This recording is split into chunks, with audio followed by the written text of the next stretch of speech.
history, I think from 1984 through Sid and Nancy, through to Shawshank, and your enduring relationship with the Coens, Jesse James, to your work with Villeneuve, and of course Sam Mendes. Your work is seminal, but you said you don't want people to copy what you do. That's not what you would ever want. That's not the point. Can you tell me a little?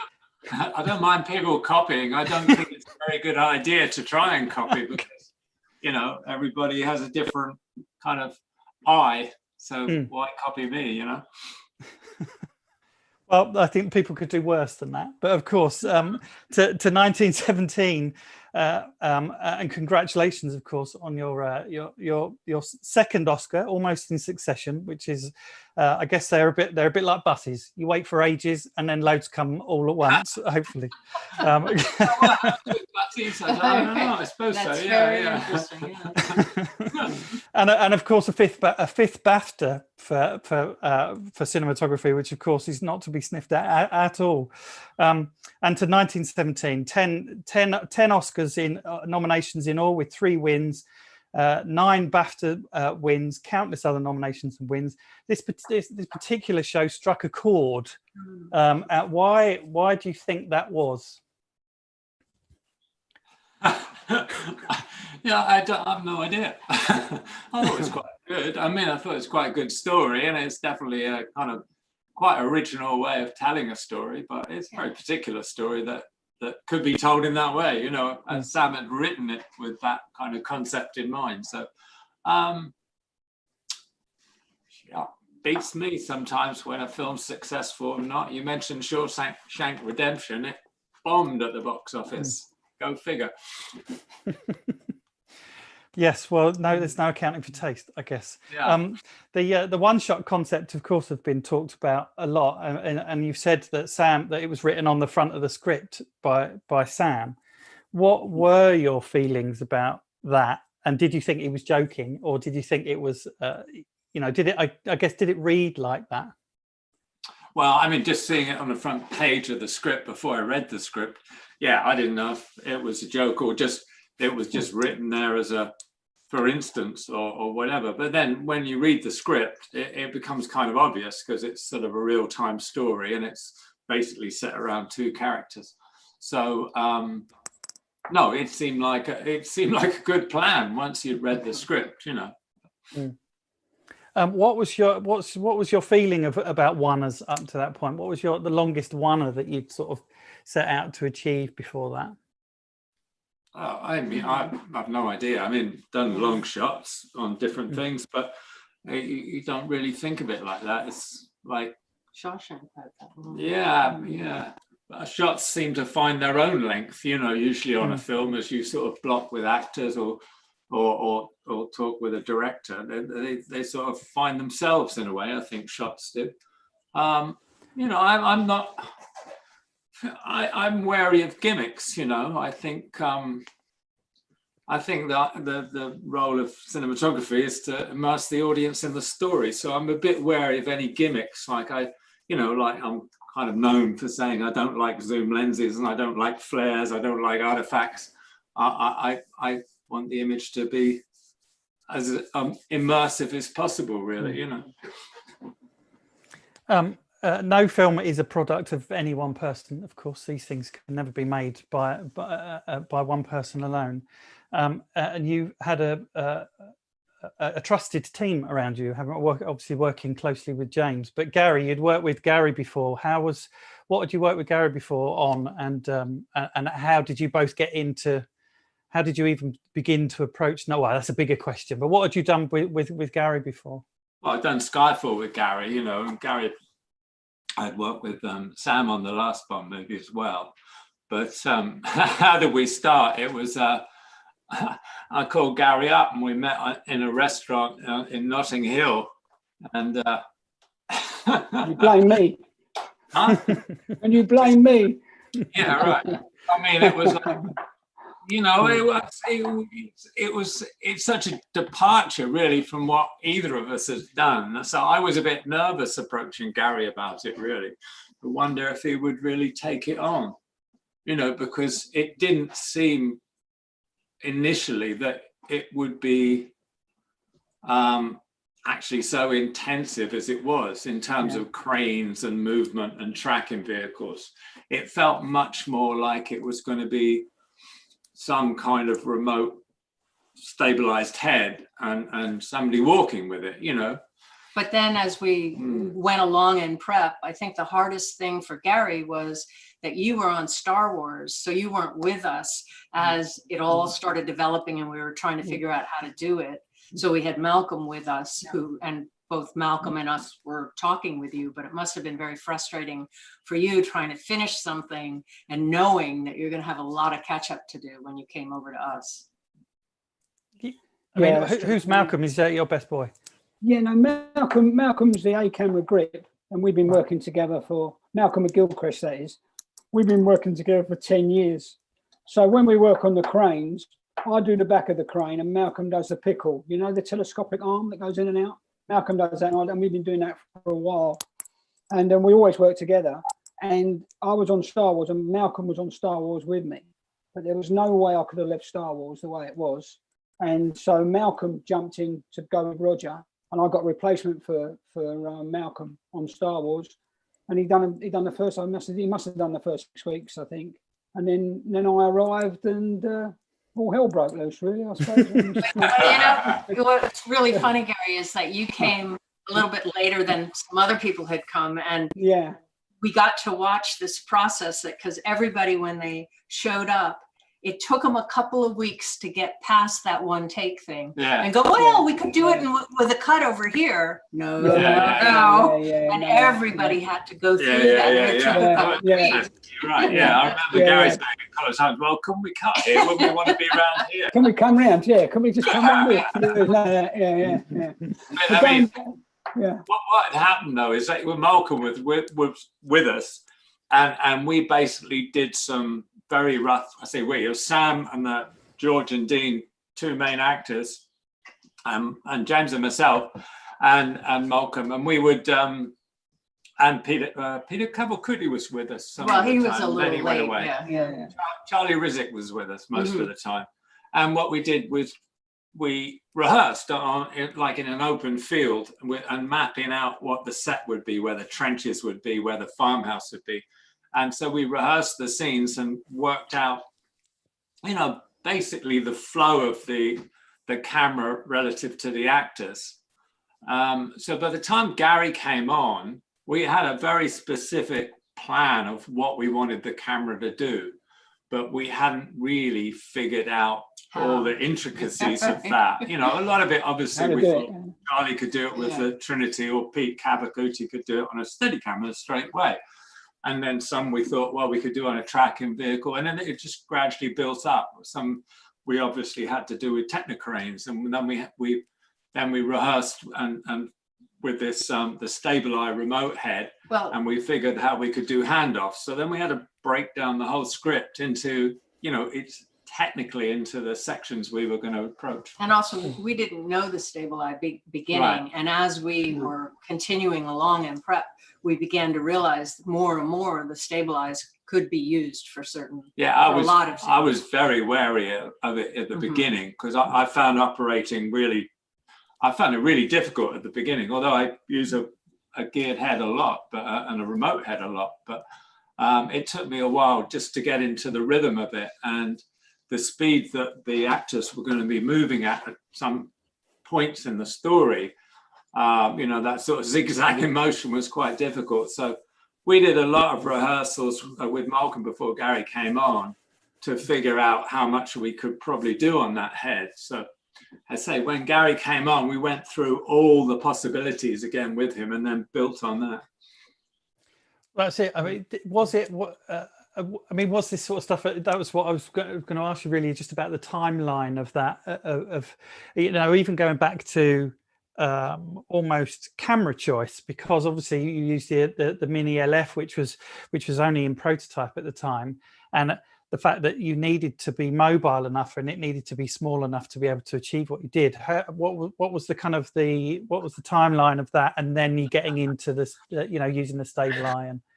Well, it's interesting because the timeline with the LF camera Mini started way before. Before. It was like August, was it? We went to Munich No, we went to Munich in September, but we We saw switched over to Franz France. in the States. We saw France here in Okay. August. And then we broached the subject of a larger format camera. And he said, well, you know, maybe we'd make an LF one day, a mini. And we said, well, can that one day be by February? And he said, well, I'll have to figure that out. And then in September, we went to Munich and basically twisted their arms in Munich and said, we need this camera. And so they basically brought forward the development of the camera, because they didn't have a prototype or anything at that point. They just had an idea they might be able to do it. So Ariflex were really fantastic. They guaranteed they would give us 3 bodies by the end of February, wasn't it? Leaving us the last month. one being in March. Leaving us nearly a month before we started shooting. So I mean, it's an overarching question, but do you think you could have done this sort of show? Obviously, but not being available. But could you even have done this show? Well, 2 things. Could you have done it on, considering your length of take? Could you have done that on film? And B, could you have even done it 5 years ago, given the availability of technology? Or would it have been a very different film, I guess? Yeah, it would have been a different film. I mean, you know, you could do it. I mean, you could do it on film, because what would you use? You would shoot some of it on a IMO or something or whatever, you know, and do it in short sections. You could do it. For sync, but yeah, right. Not so good for sound. Yeah. But you know, you could do it. But I mean, obviously, the advantages of having a small digital camera and also having that format gave it a certain optical quality that both Sam and I wanted. So, and also we were able to view it on the set in such good quality because we were determining what our next setup, how it was going to start. So being able to have that kind of quality come in, and then the video guy could even do a rough blend, that really helped us know that we were on the right track for the blend. Yeah, I mean, you ask Gary, but I mean, maybe he could have wandered around with a Panaflex Platinum or something, you know, handheld. I mean, it wouldn't have fitted on the stabilizing head, you know. Yeah, once you said do it on film, I thought I could never have carried the film camera like we carried this one. Yeah. I did have 2 6'4" grips with me who were slightly bigger than me to do that sort of thing. Yeah. You always need to, Gary, throughout though. I mean, you were really fit. You were amazing. You were so fit because it wasn't easy climbing those hills because it may be smaller, but it's still not that light. I was in bed at 7 o'clock every night though. Yeah. That's true. It was a very dry job for me, that one, when we were away. So in terms of the technology, you said that it was that, you know, everything was coming, was all quite new. I mean, and you know, Dave Free stabilized, been around for a little while, but that was a new piece of kit to you, Roger. But had you? Yeah, I'd seen some shots that had been done on it, and I knew Dave from before, but I didn't know that I hadn't physically worked with it. So very early on, James and I, and Pete Cavacuti was very involved in going to obstacle support and then and working with the Stabilize. And actually, we looked at other systems as well. We compared every possible gizmo we could get our hands on. But we kept going back to the Stabilize. There was something about it that I felt was going to give us a more solid feel, but also a more flexible working method. And also Dave worked with us. We needed certain things and he tweaked the whole system a little bit. And then because we were having these long stretches, connectivity was really important. So he spent some time working on that. So the Stabilize that came out of this movie was a brand new Stabilize from what came into it. Yeah, it was great. It was a whole bunch of people working together, like I say, Chris at Optical Sport with Pete Cav. He was fabulous. They produced a little short post so that Pete wore the Steadicam vest, but he had a little post, and then he put the Stabilize on top of it, so he could point the camera back over his shoulder So he's running forward down the trench, pointing the camera back over his shoulder towards the actors. That's the only way he could get that speed. And you were operating. And yeah, and I was operating remotely. And as he goes to a corner and wants to carry it on, then he'd swing it around with the actors and then run behind them, and it was a really interesting learning curve that for all of us, I think. But it was once we picked the kind of major pieces of equipment we were going to use, then we started practicing with them and really honing down what we could do with them. Like the Trinity is good for certain things, but it's not as good as maybe the Steadicam if you're not wanting to go up and down, And then you've got to think about, you say about the camera, it's not only whether you could do it with the film or not, but some of those shots were like 7 odd minutes. Yeah, that's the key. I mean, Charlie was holding the Trinity on Blake's death. Maybe it was 8 minute shot. And it's not, at one point it's really fast, and one point it's really slow. At one point he's got to do a real little subtle push in, and then he's got to stay lockside for all the dialogue. Then he's got to get up with them and suddenly move fast. And that's an incredibly hard thing to do. So to have a light camera and one small prime lens, and everything was as miniature as possible. And Charlie even stripped down the Trinity and made some different lightweight gizmos for it to replace some things that have been heavier, just so that he could do these very extended takes, And it was the same. I mean, the same with Gary carrying it. I mean, it's the same thing. We had to strip it down to its real bare minimum so you could just physically do it. I mean, you could do one take, but when you've got to do 20 or 30, you've got to take that into consideration. What actually, out of interest, did you, when you mentioned lenses, did you use, I know you're a big fan of masters, did you use masters on this, and how many lens changes were there between transitions? Was it almost a one lens show? No, we used the signature primes because you needed the coverage. And it was basically 95% of the film was shot on a 40, and there was a little bit on the interior of the German bunker shot on a 35, and a little bit of the river was shot on a 47. But I was basically a 40. That was our, I mean, it needs to be that just to match from setup to setup, Yes, of course. And another thing we had going for us when we were prepping is Ari Rental. They were amazing. They supported us. Russell, They supported us so much because we were trying new things, and we needed, let alone a new camera, we needed to have them help us, and they were amazing. All the days that Pete, Cav, and Charlie and us, we were up there day after day practicing up there, and in the parking lot. And Russell was just. He was just brilliant. I mean, really brilliant. Oh, what, you want this bit? You want to try that? Okay, yeah, we can get that. We get that. And the stuff was coming in and out and flying. It was great. Russell will be very pleased to hear that. I'm just going to. I was running through them a bit earlier with James and Gary. I'll show you. I've got some pictures that we can look at. Hang on a second. I'm just going to share these with you. I'm not going to do that actually. Hang on. What they are, all I just did is I just grabbed some still frames from a behind the scenes video that I got off of. Hang on a sec. This is not very glamorous. Hang on. Any second now. Hang on. All they are is just some shots that that kind of showed the behind the scenes, just to give us an idea of what was happening, give us what you were doing in various modes. So hopefully we can see that. Can you see that? No. 1 second. Yeah, it came up for a second. Any second now. This one. That one. Okay, here we go. Yeah. What it just and we could. Yeah, they're basicly, these are just all glamour shots of Gary, really. Yeah, well, you've got, there's so many of them. You're an artist.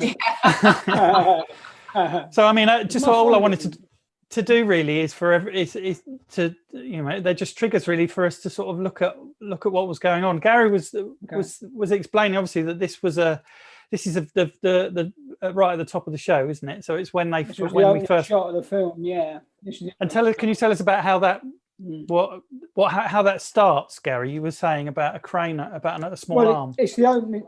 It's the opening shot of the film. I don't know if anybody can remember the exact shot, but we was in tall grass, long grass, and the camera starts on the long grass and very slowly reveals that our two heroes, one laying on the floor flat and one against the tree. George is laying against the tree, and it comes back very, very slowly to reveal them. And we tried it a few times on the Trinity because there is a long way to go yet after this opening. And it was too windy. Do you remember, Roger? It was too windy. We had to step out. Also, Charlie had to step over their legs. So we put it on a little crane arm, cine jib crane arm, and we tracked back with them for that opening, kept it really steady, really steady. And as George gets up, we took it off the crane, came back with them through the town, through the camp, and then right the way down into the trenches. But by the time it got to the trenches, you'll see there, this is early, the two of us couldn't fit down that trench. You can only get one man down that trench. So we had another grip, Simon Muir, took it off of us and done the last, say, 50 feet of the track, really. Right. This was quite a tricky shot because it was very uneven ground, wasn't it, Roger? Do you remember? Yeah. We had a few problems. And I noticed was very uneven, and it had a feeling of going up and down. So we had to level the ground, and we struggled with this shot actually. Yeah, I remember that the foreground. When we hit the camp, we were very close. Some big foreground of pots and pans, and a soldier just clearing up the pots and pans. And as we went very close to it, you could see the movement. So we sort of said to the prop man, "Can you nick that back a few feet, and we might get away with it?" And it was being tweaked all the time, really. Because it was it was very wet, wasn't it? It was very slippery. I think we had irons on our boots to keep there. And this was one where we had to face the other way most of the time, as you can see. And James is saying, "Okay, go just a little bit tighter, just a little bit wider." And we sort of started that up, and that went through the whole film, really, didn't it, James? Through the tape we were talking. Roger could say what he wanted instantly to James, and she could get it to me, and then that's how we do it, really. So just what sort of order did you shoot the film in? It feels like you almost did it in order. No, this not really, because we started doing the brown trenches. Basically, we started doing all the trench work in Bovingdon at that airfield. All this stuff going into Eremor's bunker, coming out of it, all the way up. Then we did into no man's land. That was all a composite set. Then we did going in the crater. We did going into the German German bunker, the exterior of that, and then we left there and went and did the quarry, and then we went back to the front and started the earlier shot. Right. And then most of it after that was in sequence, but I mean we just couldn't, just because of the locations that we had to break it up. Sure. And obviously you did it was all built. The majority of everything was a built, all the trenches and the no man's land and stuff, that was all built from scratch to order, was it? Yeah, we basically, as I said before, we walked it out with the actors, and I shot it with a little point and shoot. So we had the basis of the shots planned out, and then we did it with the actors and just tweaked them a bit. So the time Dennis Gassner and his art department came to build the sets, it was all marked out exactly how long we needed a trench, where the turn would be, where the little setback, which side we were seeing. When we weren't seeing one end, we wouldn't build it. And then same with the farmhouse, all of it basically we mapped out, like we did a bird's eye view sort of diagram. It's sort of it sounds like it's kind of liberating to know, or refreshing to know what the shots are actually going to be before you even turn over, because often you sort of get somewhere and shots often develop, or they, to have those decisions made up front is really it feels yes, no, really. I mean, I worked with the Coen brothers in the past, and we've always storyboarded everything. but then you could still get on the set and change it. Well, here you couldn't. You couldn't change it, because if you change one shot, it would affect what you did before or what you're going to do, affect the blend. And I say we had to build the sets. All the blends were very, they're very closely defined on where a set would end and another one would begin. Or like in this case, this picture that is showing now, I mean, there's Gary and that carrying the camera, putting it on the wire, and Gavin is controlling the wire as they're crossing the crater and coming out the other side. And there's a very particular blend at the end of this as the camera comes up past the top of the berm. Yeah. And then there's a hand. Like another Right. place. We were a little worried when we were in prep and we were doing so much prep and we knew everything, that maybe would it be a little stale by the time we actually shot it.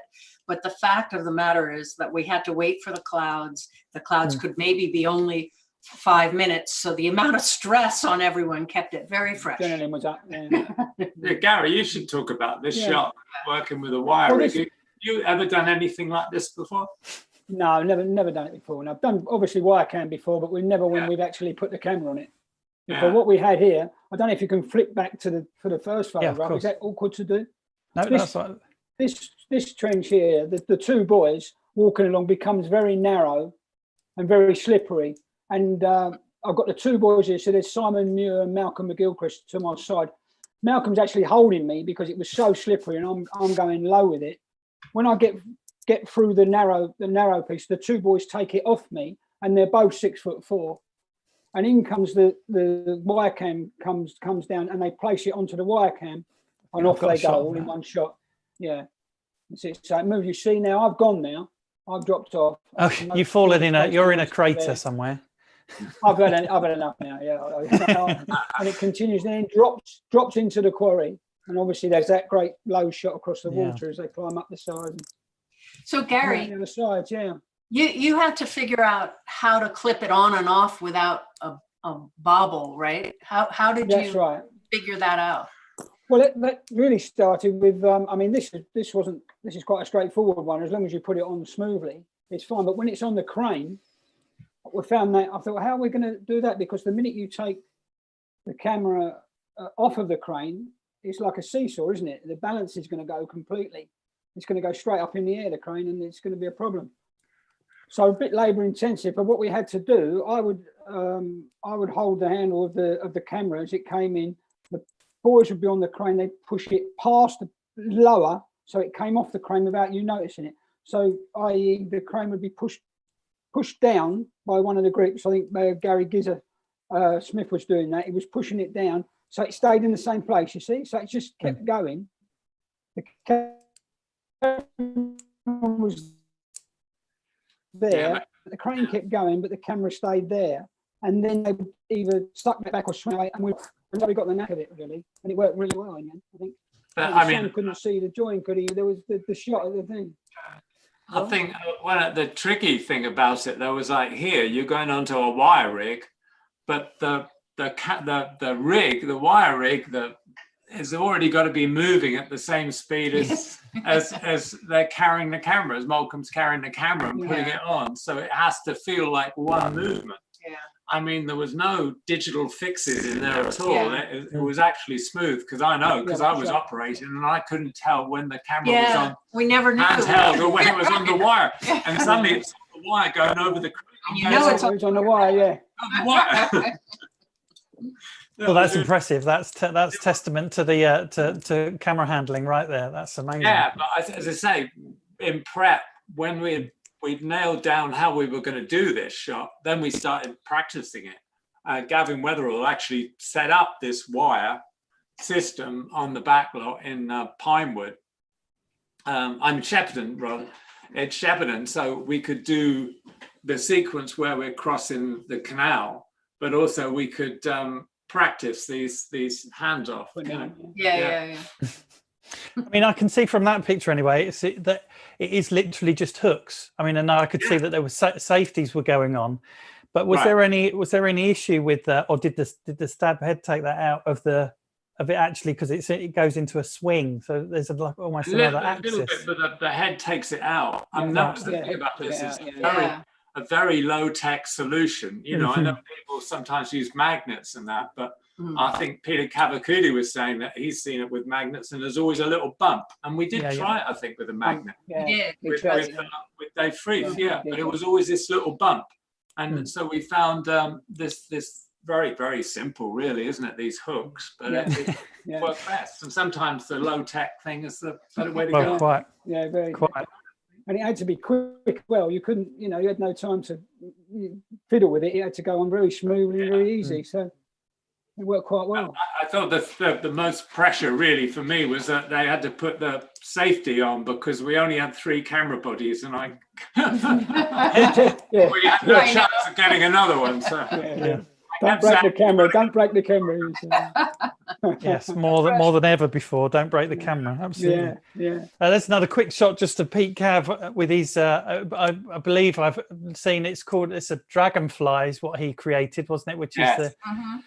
Which is so he hasn't got the normal kind of monitor at the bottom of the sled, but he's got gyros and he's put his own monitor on there. So it's a kind of it's a bit of a signature sled there. Which it's absolutely purpose made. Yeah. Which I think is impressive. But I've seen, in the video of this, he's pelting along, isn't he? I mean, he's traveling fast, which is impressive. Yeah. I mean, so you were operating the stabilizer throughout that, Roger. Yeah, this I'm operating remotely, but I think the one that Peter will probably remember most, I think he's listening, he's on this thing, was when he's going, the shot going down inside the German bunker, when it's blown up and collapsing, because he's doing that on Steadicam, and that's not CG, that's all stuff collapsing. Right. And he did that about, I don't know, 30 odd times. Poor guy. It was amazing to do it in those situations. And I mean, here he's getting pelted with these explosions. Rocks, these explosions are real. I mean, not real rocks actually, but it's all. He's taking it all in his stride, though. I think that's. I think he loved it. There's another hero shot of Gary there walking through the artillery field there. Yeah.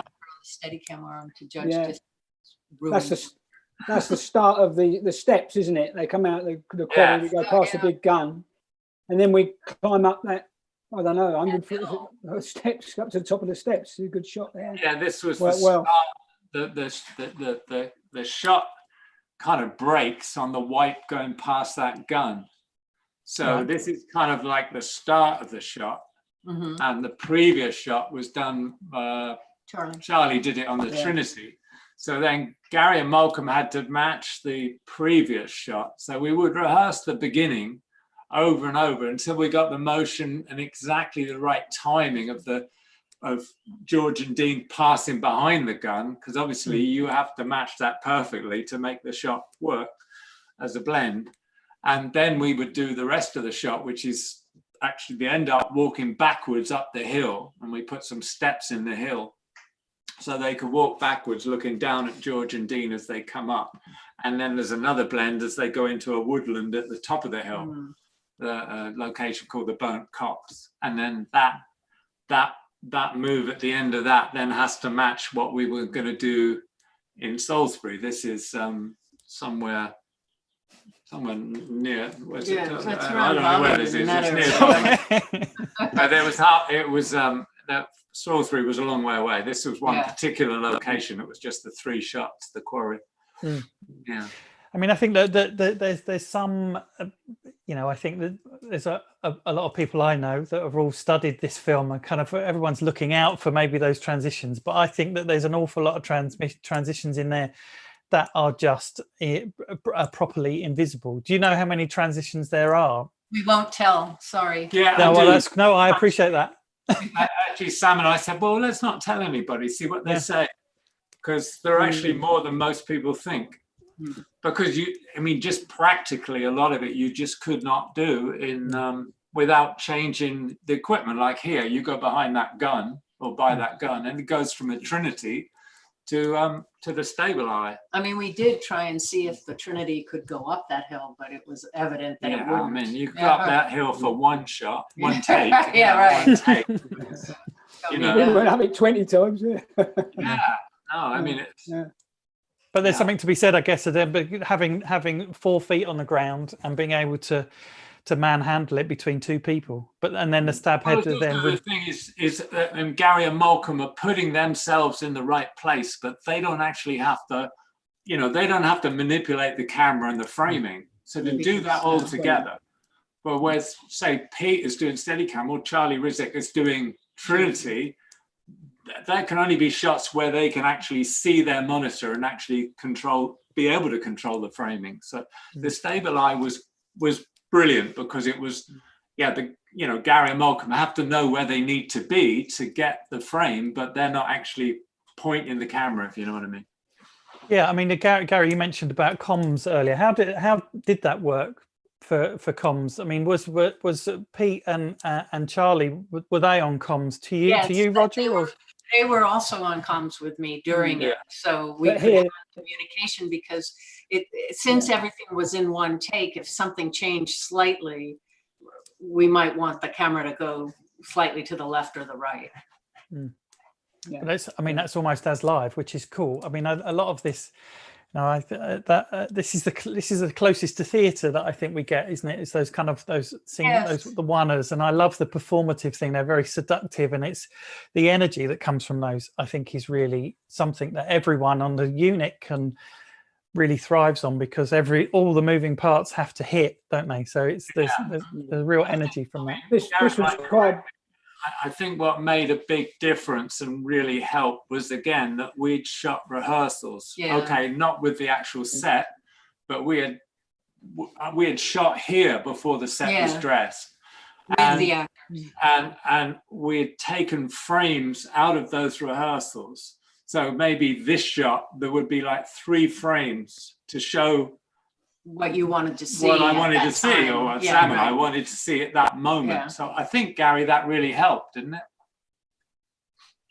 Yeah, but this going to the comms, this shot you're seeing now is very important with the comms, because we had to tell Roger, or I'll relay to James, when we were going up the steps. Because Roger had no idea when we were going up the steps, because we were on a flat level, and then we come around. We walked quite a long way after this. And then, of course, the camera, we have to go. So we were trying to dip it, keep it low, going very low up the steps, and gradually going up to the final height. So Roger wasn't caught out, because as we walked up, obviously we're walking up the steps. It was, and so it was so important. You'd give a countdown, okay, approaching steps, and 3, 2, 1, and we're going up now, and that's how we do it, really. Yeah. I mean, often it's quite, when you're remote operating, it's quite important to be able to almost see the physicality of the camera, so you know where it's going to be. But I guess you didn't have that at all. You often just did not know where the camera was. No way. I mean, for this shot, we're in tents behind a berm that's like 200 feet over to the left. So I was in no visual contact with anything other than on the monitor. And it had to be there, because we shot these shots very quickly when we had the right light, and we had to have our camera base out of picture, or in somewhere where it was the least obtrusive, so it could be painted out later if it had to be. Gary, you're always up front. All of these pictures, I mean, it's pretty impressive. You're always up front. Which is not every key gripper is always up front. So it's lovely to see you. I mean, you've either got the camera or you're carrying the sled, which is always lovely to see. You just can't put Gary in the background. No. It just doesn't work. No. Yeah, that's me in uniform there. Just fixing it with the director. Yeah. What was this? This looks like a techno rail, is it? Yeah, this was, we actually talked about this the other day, because this came up late in the shoot, didn't it, really, Roger? There was a shot of, we'd done a lot of shots following at eye level down the trenches, and Sam wanted to start above the heads this time, so it would need a crane. I think we tried it with the Steadicam and the Trinity to get up, but it wasn't feasible. So I think it was a Friday afternoon. It was decided to do it on a 50-foot Technicrane. Now this track here goes back another 200 foot, and it's 8 foot wide. Wow. We put a 50-foot technocrane on there, but it was going to be the Monday morning at one stage. So I think all the boys, the chippy that we always have, Josh Jones, Dave Gray and Jim, they all came in on the Sunday. I came in as well because I was terrified it might be put in the wrong place and you wouldn't be able to change it. And we had to build it on Sunday, which we didn't quite complete because we eyed it up, the shot, I'll tell you the shot, the set, but we looked at the ground there and it didn't look, it was uneven, but it wasn't, we didn't think it was that much of a slope, really. We thought it was about a 3 foot, 4 foot build instead of being 8'6" in the air at one end. So we had to get more and more scaffolding in. But we got there in the end, you know, it doesn't look quite level on that. It's one of yours, It worked in there. Yeah, one of mine, yeah, it's my little signature. Lucky we were on a stabilite. Yeah, that's right, yeah. But that was a tricky number, that one, Roger, wasn't it? Yeah, I mean, again, the start of the shot, it starts in the wood with George running between all the other soldiers, and it's Pete and Charlie are actually running with the Stabilite and then hooking it onto the Technocrane, and Gary and everybody's on the Technocrane because it was such a huge beast to push and get it in line with the trench, because the shot is 90 degrees to the actual track. So it was a hell of a thing to get the camera to go down the line of the trench, right? It's going down square with the trench, but remember the trench is zigzagging. So there's Malcolm on the pickle and Gary's trying to get it up at the right height and it's all over the place. But yeah, I mean, it was all over the place is about right. Yeah. But the start in the wood, you know, it had to match the end of a shot that Charlie had done on the Trinity in the wood, where George is running in a profile between all these guys. So it was all very specific, you know, in and out of the shot. That's a tricky one. It's endlessly impressive. That this was, so is this the beginning of that the final trench run along the front line? Is it? So this is the first techno that's in that scene. Is that right? Yes, I mean, the thing about this was Sam and I discussed it. We never really settled. And then we looked at it. We thought, okay, we'll follow George down behind him, going down this white trench, and we'll see the landscape beyond. But when we were playing with it, Sam was saying he wanted to feel the space more. So this is kind of a little bit of an ostentatious shot, but I think by then we kind of earned it. You know what I mean? Because he wanted to see wider in the trench and George down at this whole column of men going towards the front. And he wanted to see the landscape with what is the Hindenburg line that was painted in on the other side of the valley, you know. And, so suddenly it was like, okay, we need the camera higher, and we couldn't get up there on the Trinity. It just wasn't physically possible. So that's when we went, Gary, we need a Technocrane, Gary. As you do. Yeah, it was Friday afternoon, I think, wasn't it? It was, yeah. Oh, I'm sure you had them on standby, surely. We were very lucky because, as I say, Gary and his guys did it over the weekend. We, on that Monday morning, we shot this shot with the singing soldiers in the morning, and we actually had to wait a number of hours because the sun was out. So we were waiting for one little cloud to be able to do a shot. And I think that helped Gary and the guys finish the track and get that ready. We managed to get the shot of the singing soldiers, which is, I think, for me, it's about the best shot in the film. And how Charlie Rizek did it is like, it's absolutely a brilliant piece of poetry that he did on that shot, I think, anyway. Yeah. And so then we knew where the end of that shot was. So we immediately went to this shot, the next piece, and matched it with the end of the take that Sam preferred from the morning. And we got this shot, I think, about 7 in the evening. You know, we actually did quite a long day, but we thought we can get this. The cloud's in now. Let's get ahead again. You know, so that's how we had to work. You know. Just a question, just about the light that you chose to stick to. I mean, obviously that you'd come up the problems of sunlight would be untold. You know, direction of light, backlight, and it being key, and all sorts of problems. So was that the sort of driving behind keeping it overcast? Well, that was part of it, but the drive really was the look of the film. I mean, it just wasn't going to look right in the sun.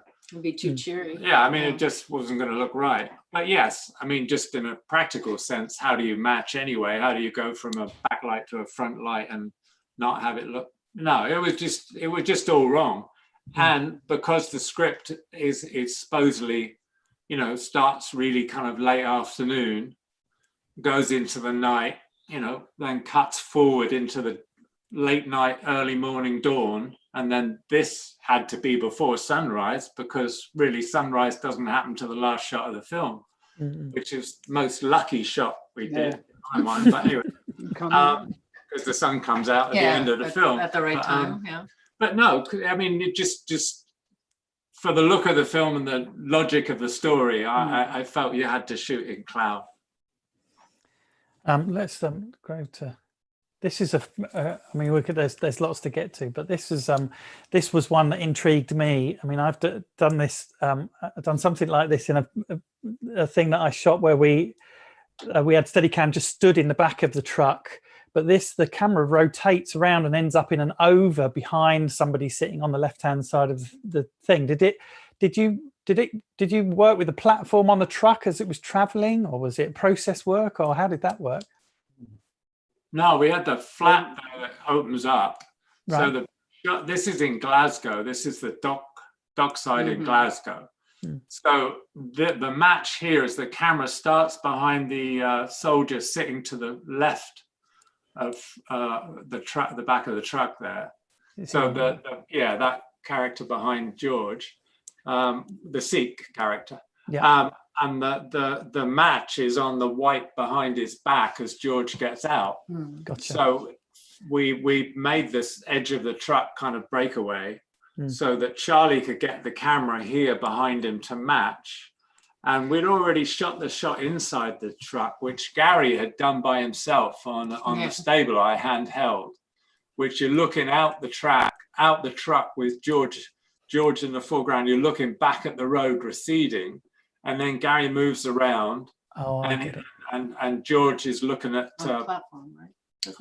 I can see. Look, right. Okay, so actually, Charlie was just posted up then, because there's a 4x. So he can get behind the gentleman on the left there. Amazing. And then it comes round, It goes to a side shot of the dialogue between George and Mark, looking down the line of the trucks. Then as the camera sort of pans to go to George's POV of the broken bridge, on that pan, then we join to a shot that's done on a wire. Then the camera's then on a wire. I mean, again, I mean, obviously you prepped and rehearsed, but the conceiving of this stuff, I mean, did you go to Gary and tell him what you wanted, or was it a real proper, I mean, it sounds like it was a real process of discovery in terms of technology that you used, and, how do you even... A lot of testing. Yeah, right. We didn't know this equipment at all. But the shots, initially the shots were worked out without any of the technology in mind. Yeah. Sam and I sat I'm with a storyboard artist and other people, and Dennis sometimes, and we worked out all the shots, before the sets, let's say, were laid out. And then we just had we said, when we first started talking, Sam said, okay, let's not think about how we do it. Let's think about where we want to put the camera. That's all we should be thinking about. What do we want to do? How long can we be on their backs? When will we need to see what they're seeing? All those kind of questions. When do we need to show the audience the environment and them as small figures in the environment? All that kind of thing. So we basically worked out the shot, choreographed it all before we started working with everybody else to figure out how we were going to do it. So Gary, had you used a lot of the technology that obviously got used? You said you used the Stabilize before, but were you offering solutions? I mean, was it that kind of thing? Did you present stuff that Roger hadn't seen? Well, yeah, definitely. It's a team effort, really, all of it. I mean, and this was quite a good thing. The one before, Sorry. inside the truck, we built. Dave Graver built a platform here, and I took someone passed me the camera as they got on board, and off we went. And I couldn't have held it for that long, the length of the tape, because you have to hold it out. And you try something, it's all right if you're there, but if you hold something out, that gets very tiring. And we had frog clips in the roof which were my positions. So there was a time, the minute I'd get in, the stuntman who was in there watching the boys, he'd have that open for me, and I'd get it to there, and then I could hold it and go, because it was very jerky. And then I'd give him the nod to undo it when I was going to move round, and we had another one waiting. So it was pretty roughly the right place to be, because remember, I haven't got a monitor. So he'd hold me and get me round, and then he'd open that, and then he'd clip it onto the hook again, and I'd be off, and I'd be able to hold that as steady as I could, because that was a very bumpy track. I don't know how it looks on the, I think it looks all right on the screen, but it was very bumpy, wasn't it, Roger, that farm? Yeah. And that's how we done that, really. The track was very solid, so it was a very bumpy move, but it gave the camera a little bit of movement. Made it real, Right. Well, okay, going back to the very beginning of all of this, I mean, everything is stabilized, right? I mean, you didn't build in any of the dynamic that you would get with handheld, and that was a real conscious choice. Yeah. We talked, I mean, I think when Sam and I first talked about it, I don't know if Sam had in his mind about shooting it handheld, because the first film I did with Sam was Jarhead, and we basically shot the whole film handheld. But that was such a different thing, because one, there was no 8-minute shots. There was a lot of long handheld tracking shots, but it was a different thing. It wasn't the complexity of the trenches or the trucks or the going across a broken bridge. That was just these grunts in a desert. So I don't know if Sam had it in his mind that some of this would be handheld. I don't know, but we soon realized we wanted the idea of the camera just going forward, like this sort of forward motion, the two guys on their mission. We wanted the feeling of this camera was just, that's it. It's just going from A to B in a sort of moving forward in a much more sort of proscenium controlled way. So yeah, it was a very deliberate thing not to have movement in the camera.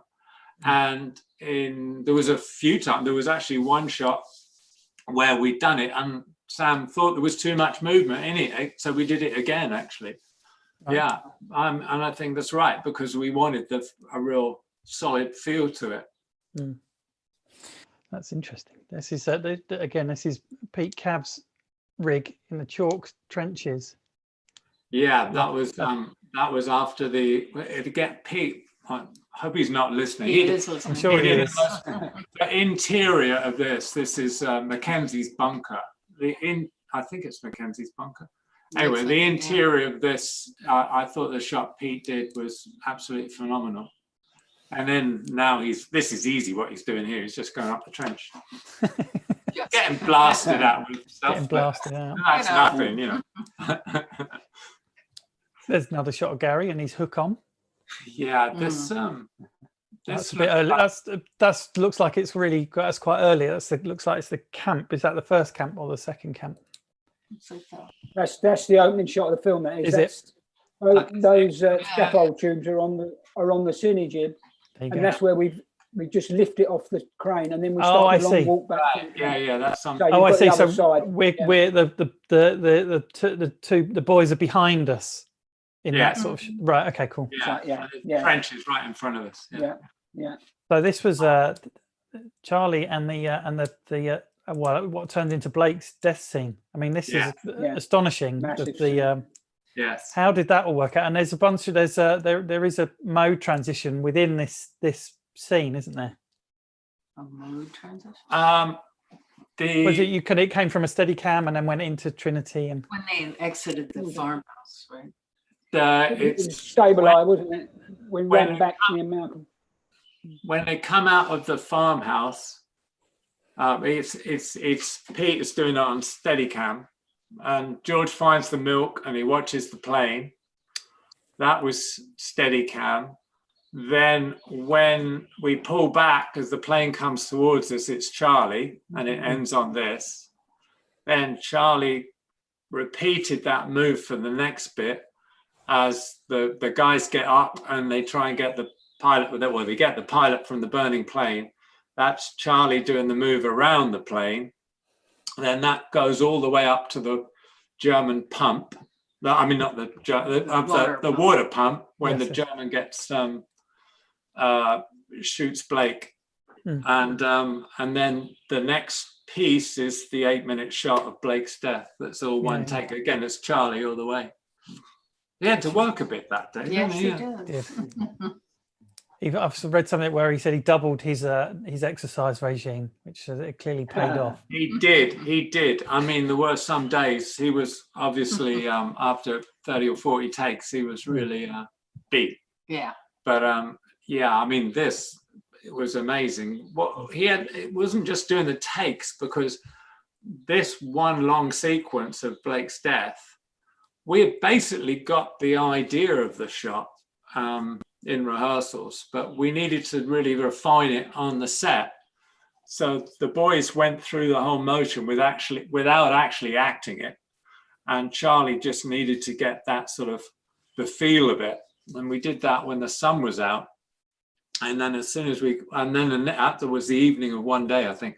And the next day we went straight into it. So Charlie had to go straight into shooting it, because I think I'm right in saying Sam wanted just to go into it without rehearsing, which is absolutely right. But so, and then we shot it, I don't know, 20 odd times probably. You know. I mean, we talk about you did, the 4 months of prep and rehearsal that you did, which was clearly absolutely critical. It was closer to 9 months of prep. Oh, really? Wow. Was it? Oh, yes, no, it was, on and off. Yeah. Wow. I mean, that is there. Was there? I mean, you just mentioned that there's something that sort of developed about being on set, because isn't there? There's always, you can prep and rehearse, but actually something that a bit of the magic. You don't want to kind of rule out something that comes along on set. Was there any of that? Did that feel like it was allowed? There was a little bit. I mean, it was a little bit, but the set was built for the moves, and basically by the time we came to shoot, Sam and the actors had they got the movement down. That was almost set. That didn't really change. So it was small things might change, but no. Well, I guess then it's down to them, isn't it? It's in terms of their performance within that choreography.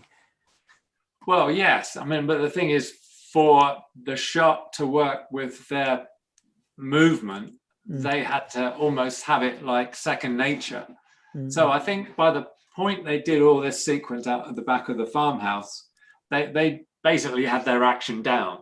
So they were concentrating. George told us this. He was really concentrating on his performance. He knew, he wasn't thinking about the camera, because he knew the camera was going to come around here when he goes there. He just had to, just replicate the move. I think Dean mentioned in one of the I saw it might have been in this video that he forgot who he was.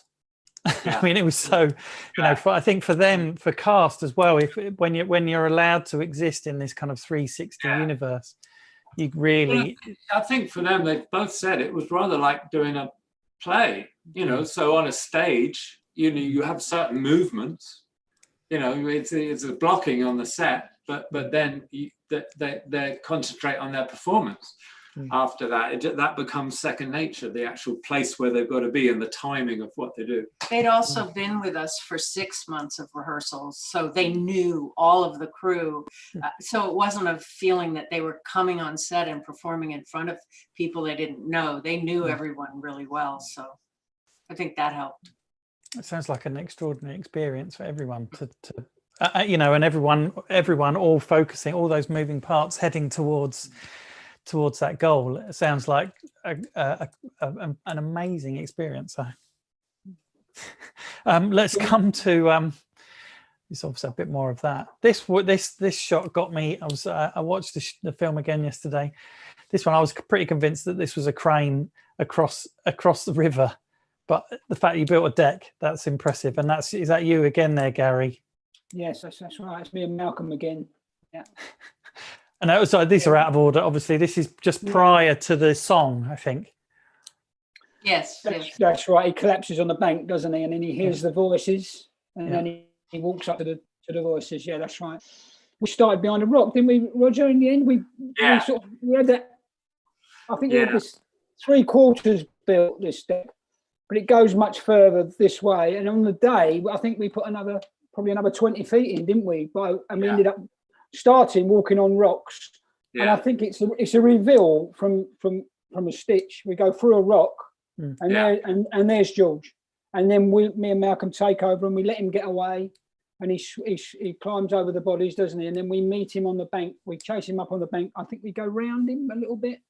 Yeah. And then he's off again. Yeah. Yeah, we weren't sure to do that for a long time, were we, that shot? This was a really tricky one. We sort of tested it with a little barge and all sorts of things.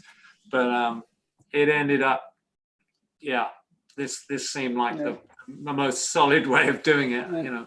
I think by the time we got to this shot, we were really confident in the stable eye, weren't we? When we were talking about it early on, we were sort of, well, will it work on it? Well, I'm not sure. We want to try it, but by this stage, I think we felt we could do most things. You know, we do this one up to this. Yeah. How long did you shoot for? 65 days. 64 days. From April 1st to the middle of July. Second week, end of second week of July. I think it was 64 shooting days and a couple of travel days. Right. So into this, a couple of days early, actually. But you also should know that we didn't shoot every day, because if it was a sunny day, and there were a couple of them, we couldn't shoot. Yeah, I think there were 3 days we didn't shoot. how was the line producer about that? Well, you know what was really good is the first day of the schedule was bright sunny day, not a cloud in the sky, and we didn't shoot a thing. So the studio in Los Angeles was thinking, oh my God. Everybody got the idea. And then the second day, because we rehearsed, and the second day was really beautiful, flat, cloudy day, and we shot 3 pieces, I think, 2 or 3 pieces. So it went like that. So I guess that the benefit of having those days is that then you get even more rehearsal time. On a dressed set. You know, Sam emailed obviously we're in America, but Sam emailed the other day and said we couldn't have shot it this year because the whole of April there was like sunny, right? Yeah. And absolutely. then the year pre-2018 was the same. So we were very, very lucky with the weather last year. Very lucky. So this is Biggles's Burning Church. Somebody asked, Sam McCurdy asked, how many are they Dinos? How many lamps have you got on that? There's Wendy's, Dino's, no, not Wendy's. There's Dino's, 12 light maxis, 9 light maxis, 6 light maxis. They're all a total of 2,000 bulbs. Amazing. Gorgeous. But it was the main light of the set. It's 50 foot high and it's 40 foot by 60 foot base. Yeah. Wow. 5 tiers. That sort of takes into starting to approach that night scene, which obviously with the burning church, which has got that, you know, you're right, is that main source in that town centre. But of course, we have to talk a little bit about the flares, because I think that really is in the town. It's the only source, and you can see how small it is when you get to the other end of the set. It might look big when you're standing there, but it's not really. Yeah, I mean, the flares was really a magic moment, and it put me in mind of, because I was having another spin through some stuff yesterday. The train robbery scene in Jesse James. There's that kind of the single source and all the shadows moving past everybody, waiting. It feels like that might have harked back to that. I don't know, but it was really a magical moment to be the concept of relying on that moving light was amazing. How did you go about doing that? Well, I mean, it was written in the script that there were these flares going over the town, and when Sam and I just discussed whether it should be totally black or not. when there weren't flares. And of course, of course, I was arguing for it to be totally black. And so we did some tests. I actually tested a light that Biggles had made up, because I was a bit dubious about actually being able to do it with real flares. But so we did a test with a light, and we did a test with some flares. Just shooting. And Dom too, he said he reckoned he could make some up. The flares that we tested were not the right color. They weren't white enough. And I wanted white against what I was going to do with the church. And they didn't last long enough. So he said he could manufacture some that would suit us. And so I just talked to Dom about it. We tested one of his early versions, and it was really good, and it was white. So that took a lot of pressure off Biggles and myself. So we figured that Dom could do it. And then we talked about whether to be able to control where they go. So what we did is Dennis Gassner, his art department, built a little model of the whole town. And we put in little LEDs on wires to mimic where the flares would go.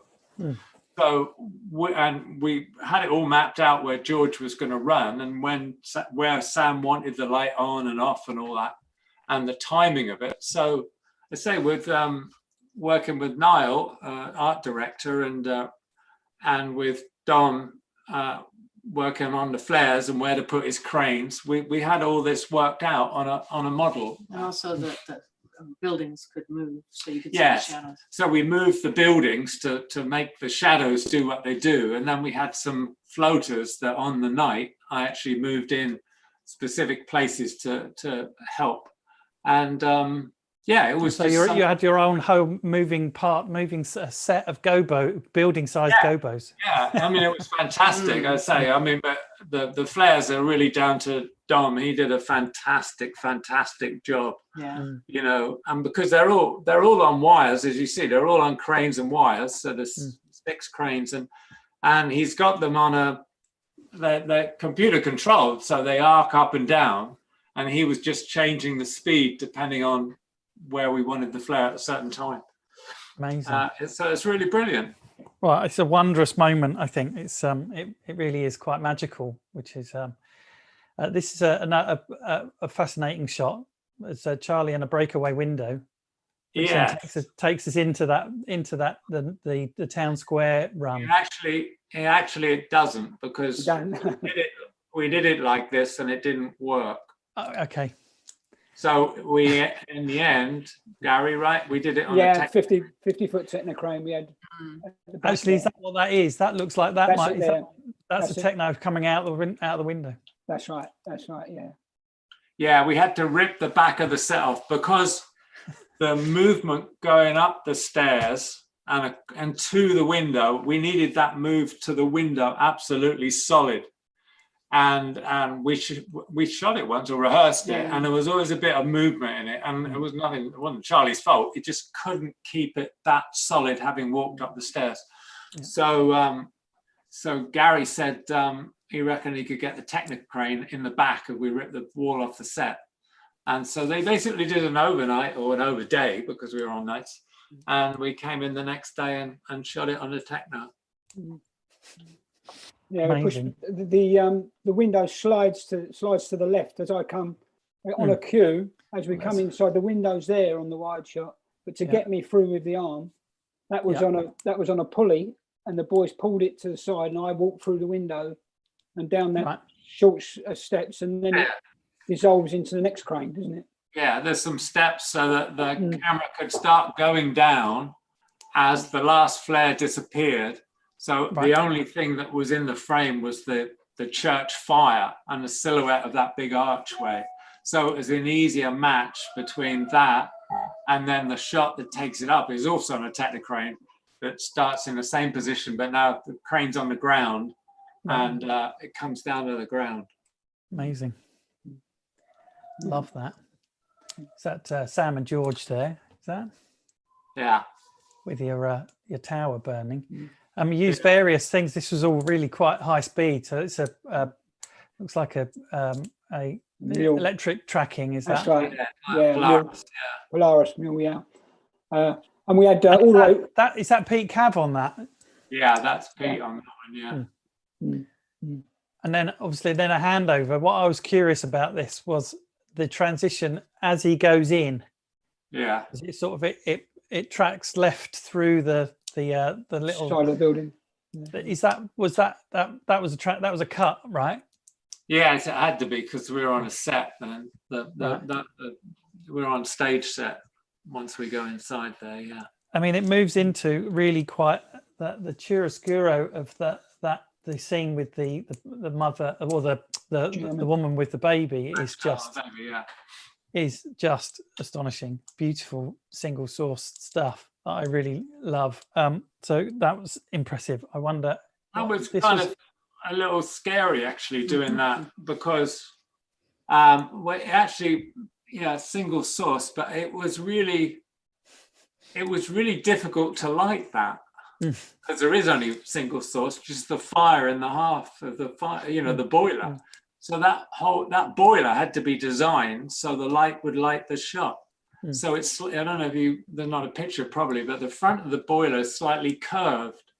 So I could put in a lighting rig, or Biggles did, of these like 500 watt double end bulbs.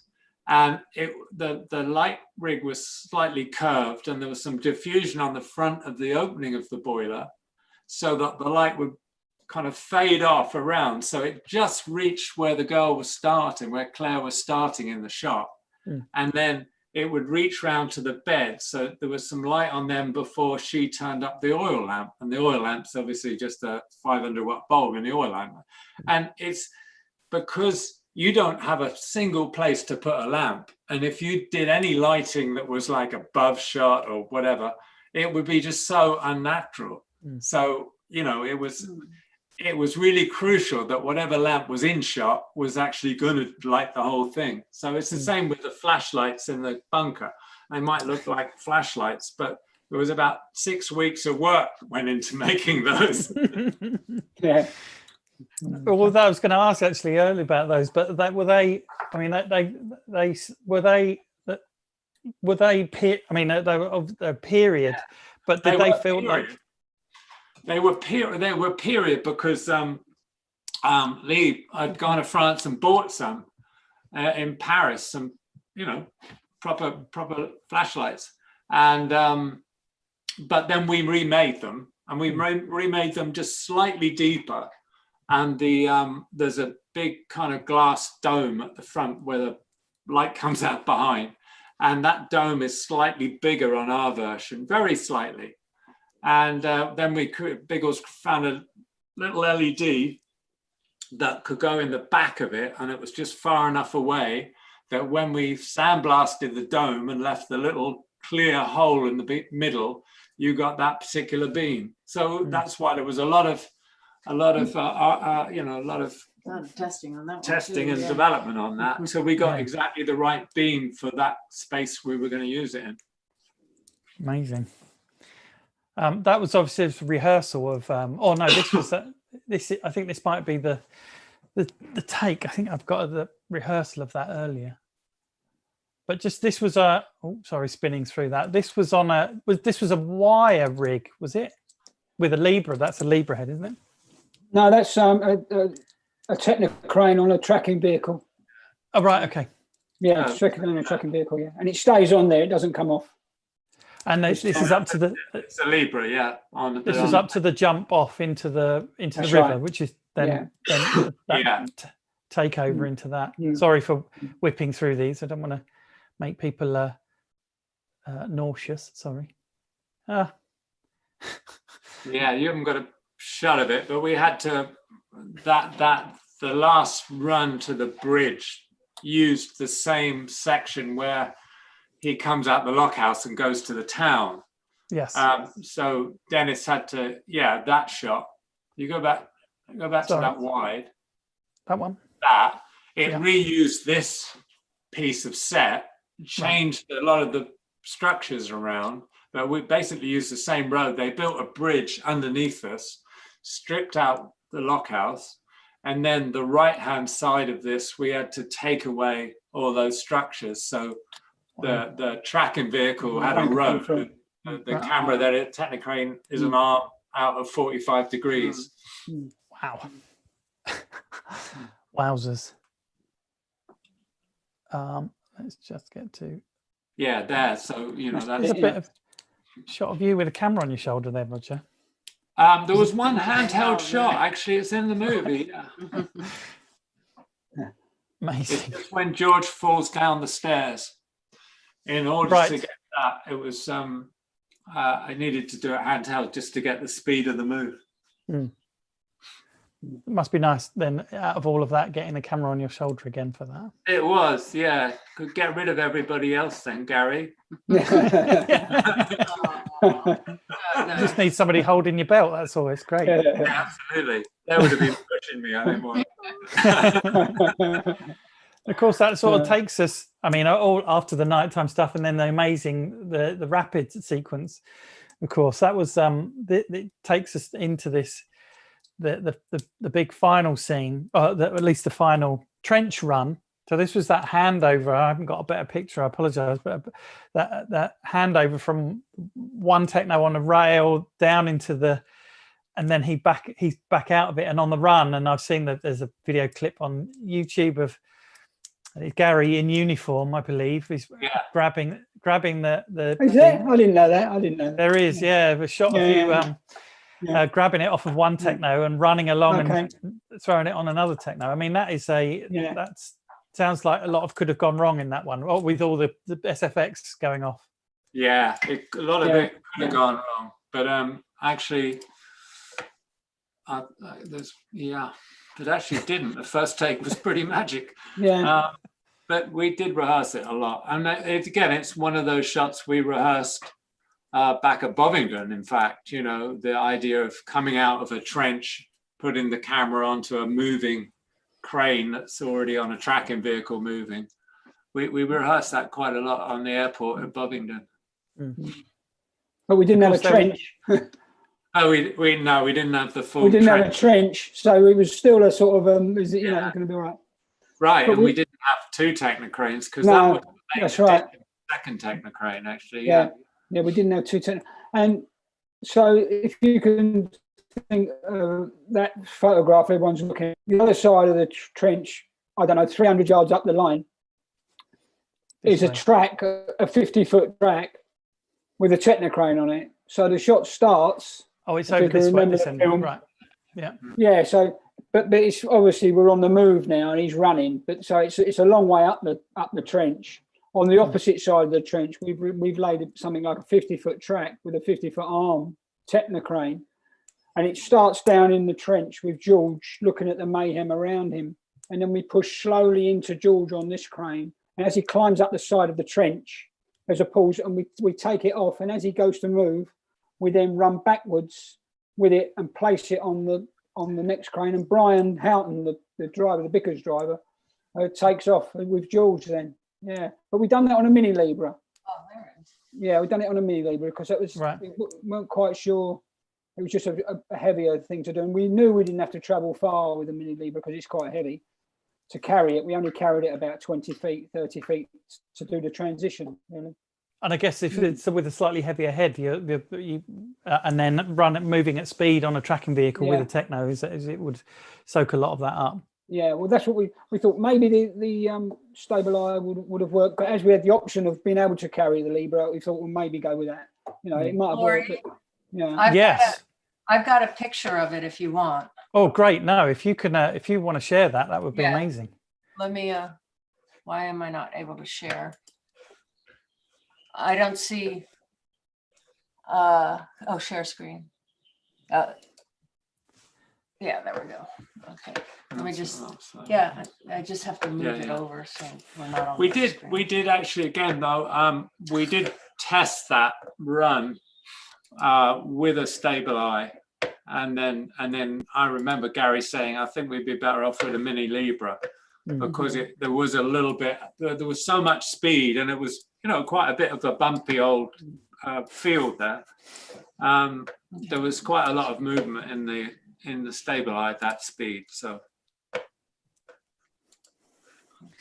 go. Are you Amazing. seeing There we this go. now? Yeah, Yeah. that's fabulous. If you Yeah. go for, oh, and you're on Photoshop. That's cool. Yeah, I mean, that's good to see. Look at that. So that's the first 50. Yeah. Wow. I don't know if anybody's that interested, but you see, we put the Giza has put a drop down nose on that. That's not the standard Technocrane, so that we can actually tip right down into we can get lower. You see, because the arm would foul on the top if you try to get as low as we got. So we built like a 3-foot extension on the end of the crane, and then you've also got our little scaffold cradle for the crane as well, so we could actually get quite low without having to angle the crane too much. Yeah, because the problem, right, Gary, is that if you're all right there if it's static, but if you're booming in and out, then it's really awkward to hold the frame. Yeah. Yeah. Have you ever done anything like that before, Roger? Handed over from one techno to another techno? No, I've not done any. No. I mean, you've said that you don't particularly shoot action films, but I mean, this is a bit of was a big number, wasn't it? Yeah, it was, but again, spending all that time working out the shot, and then just working it out with Malcolm and Gary and Pete and Charlie, just kind of working through how to do it. Then, frankly, when we came to do it, it was fairly straightforward. Yeah. I mean, the worst thing for me was the weather, just waiting for the right light, and trying to keep everybody off my back. No, everybody was fine actually, but I just felt the pressure because it felt it was down to me, And obviously though it wasn't it's not such a big lighting exercise. It was just about camera movement and the sets and the performances. I guess it's not about. I mean, you wouldn't even no negs or bounces or any sort of available light management. Really, it looked like there was just. Did you do any of that? On a shot like this, but yeah, of course. It had its lighting moments. That church was the biggest rig I've ever done, I think. Right. I mean, it looked like it was about 4 times the size as the Skyfall fire. Oh no, more than that. Oh, really? It was actually way more than that. But and the sort of pressure is that okay, the theory it's going to work because I've done it in Skyfall, but until you've got it up there and you've got it all plugged into the dimmer system and you've got Steve Matty working his magic with his dimmer program, it's like you don't really know it's going to work, Yeah. Fantastic. Well, where are we at for time? Because I could keep on going, but I don't want to keep you forever because it's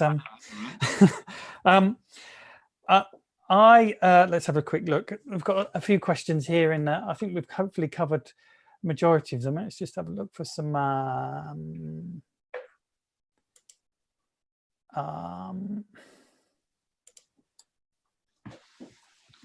Just about that actually. Just to sort of clarify a little bit about how you and we've talked about in terms of comms, but how do you and James work on set? I mean, obviously it's a super close relationship, or almost down to prep. And how do you prep together and then go through into shoot and then into post?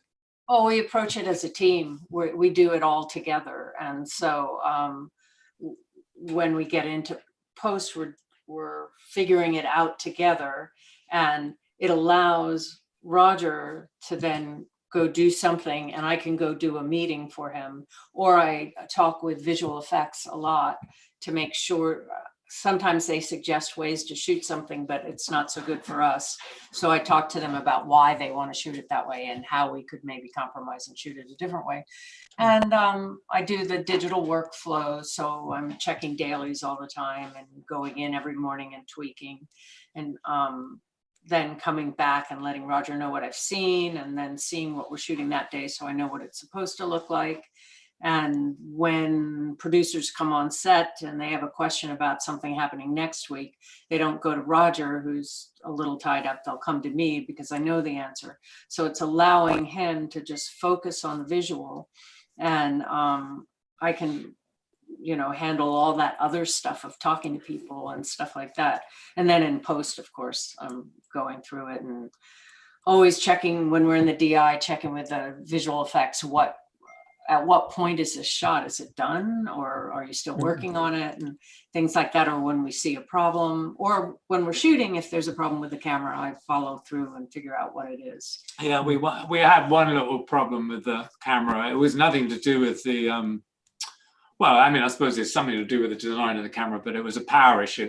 But James only found that out. James worked on that for weeks. It was nothing we couldn't fix, but it was just annoying. Most people didn't notice it, but I was obsessing about it. Yeah. And eventually they fixed it in post, didn't they? But well, no, but eventually it was figuring out what it was. We fixed it because not knowing why something happens, you worry that something else is going to happen. Yeah. So once we figured out what it was and how we could get around it, that was no problem. And it really doesn't show. It only shows when you take the LUT and the timing off. Yeah. But God help us, let's hope nobody does that. It was not there now anyway. But it's not there now. Yeah, it was fixed. But things like that. It's obviously it was a new camera. I mean, that was the only issue we had. Well, maybe a couple of other things, but not the affected the picture. And so James was dealing with Ari or with Russell. Either Franz or with Russell or whoever, so there's a lot of that goes on, and it's, I almost find it's more complicated now shooting digital because there's more options. So it's almost like you need to kind of have a tighter control on what's going on, otherwise timing, as James says, like in the effects work, if somebody bakes in a timing on the effects work and then I'm trying to get the image back, and then James chases all that down. Otherwise, it would be chaos sometimes. I mean, it helps because I know what he's looking for. That helps. And then, as I said, being on the comms, if he starts a sentence, I know what he's saying because we've just been together for so long that I actually can speak for him. But she's she liaises with Gary and Pete and Andy Harris, our assistant, and everybody. It's a team, everybody. It's a collaboration. We shouldn't go past it. I mean, that sounds like a dream partnership. The fact that you can. Yeah, it's pretty good. It's very boring. Yeah, we're very boring shooting. We only talk about the film. Do you do you in terms of LUTs? Quick question about LUTs. I know Gary can nod off for this bit. But do you work with LUTs, or do you work in a kind of a real, or do you save all that in terms of daily timing, or do you just do one LUT? One LUT. Yeah, for the movie.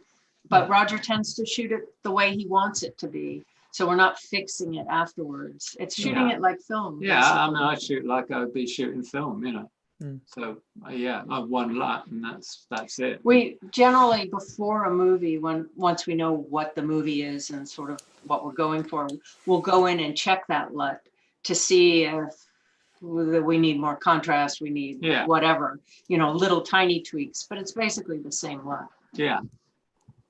I mean, then obviously you get into the DI, and you're just trying to maintain a match between scenes. Mm-hmm. So I guess it's and I guess the idea would be the minimal amount of grading. Yeah. I mean, this was interesting because obviously even you shooting under cloud, but it still varies incredibly between one cloud and another cloud. The kind of look of it. So some of the matching, it was working with the effects team who were sometimes augmenting a blend, but then it was like working with them and figuring out where you're going to make the shift from one piece of timing to another. It had to blend. A very different workflow. Yeah, it's a very interesting workflow. Yeah. But we found, and it's a question of just sitting around with the technical people and figuring out what's going to work. Yeah. And we found the answer and we used it, and it was great because we did work with Deluxe in London and they were fantastic. Laura Metcalf was the DI producer and she was great. I mean, we would have been lost. Great she was fishing. Great. Yeah. Great. Greg did a great job. You know, it's interesting because it was about halfway through the shoot, maybe we saw a cut of what we'd already shot, because you know Sam and the editor had been cutting it just, you know, exactly as it'd been shot, sort of thing. And it was deceptive because you think, well, all the joints work. There's one or two that maybe need tweaking, but they all look. But when you get in a DI suite and really analyze it, and you find not, you know, maybe we obsess about it a lot, but you know, you try and get it as absolutely flawless as possible, don't you? You know. So apart from your multiple takes, you're only shooting 1-to-1, right? That's an interesting ratio. Well, quite a few takes.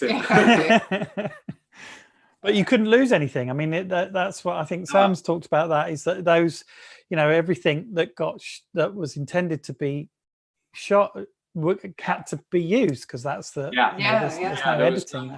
No way of getting around anything. Nothing. Would you ever want to try something like that again, Roger? You know, but she laughs. You know, it depends on the script, doesn't it? You know, I mean, if it suits the story. I mean, I thought it was really interesting. It does work for this story, don't you think, Gary? It's kind of immersive, isn't it? You know. No, it was very good. You know that Sam, we went for that tea at a cup of tea, didn't we, in Notting Hill earlier on? Yeah. And he said that Roger, the opening sequence of Spectre, he tried this one take thing just for 3 shots. You know, I don't know if you know the action at the start of it. Yeah. And then you shared the script and you said he wants to do the whole bloody film in 1 shot now. Do you remember? Yeah. Remember from that? Yeah. Who gave him that idea? Well, it's him. He was very brave to do that, because that first shot gave him a lot of trouble. And, you know, he had a lot of, it wasn't a great experience. So he was really brave to say, no, okay, now we'll do a whole film this way. Whole film like it, What was it was a combination of that, I think, and of Jarhead, you know, the idea of just following the action with a handheld camera. I know it seems like the antithesis of 1917, but I think those films are quite similar in a way, that each way of doing it was trying to connect the audience with the characters, you know.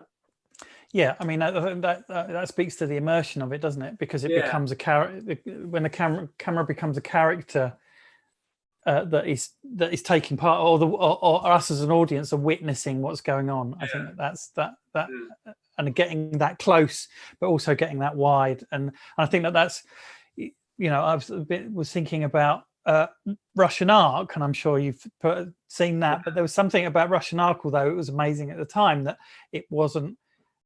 I was screaming for coverage in the end, because everything was it felt so fixed and wide, and even though people came towards you, and I think this something like what Lubetsky did on Birdman and what you've done on this was you did the coverage by assuming those positions and by rotating and becoming into POV and back out, and so it really, that's the immersion for me, is that it's so clever. That was a really interesting thing, because it was, again, I'm going to go back to Jarhead, because Jarhead was very much about the staging of the acting, and we didn't storyboard anything on Jarhead. We just shot it. I mean, I shot rehearsals without really knowing what the actors were going to do. But we worked together to kind of make the shots work for the camera and for the performance. And so we did the same thing on this, but obviously we did it in prep, ahead of time. So it was very much like, okay, that's great bit of movement. You know, George or Dean would have an idea of their movement, and they said, well, what if we did that? But then if you did that, you know, so the whole thing was like it built up that way. Well, it's a dance, isn't it? And then everyone takes part in that, which I think is, you know, and that turns it into true filmmaking when it's the team collaborating. You've Gary, would you like to do a one-shot movie again? Oh yeah, it's great for us because we're so involved in the film. You know, we just need a few months off at the end of it, really. I remember me and Roger at the end of the shoot, Sam, you know, as you do, called us all in to have a drink in I think it was the Orangery in Shepperton. We'd just finished the shot they're running through. And Sam made a lovely emotional speech about the film and how much he'd enjoyed it. And he said, well, normally I finish a film and I'm exhausted, I can't go on, but this, I feel fantastic. I could go on. And me and Roger looked at one another and thought, we need to get here. I said to Sam, you're by yourself, mate. Yeah. You're joking. Laying on spread eagled on the floor at the end of the last shot, I think. Yeah, just a relief. I think it was a relief as well. The relief that had been done. Yeah. Well, again, we've said about that Job. performance. It's all the energy levels that you have to maintain to keep going. I think adrenaline, though, isn't it? It's adrenaline nerves, really. I mean, so you forget how tired you are till it's done. Normally, isn't it? Till you get home. Yeah. Well, and that's when you go home and you from the excitement of it. Yeah. It's when you go home and come down with a terrible cold, and when it's finished. When it's finished, yeah. I had 4 months off afterwards. Yeah, right. Lying in a dark room.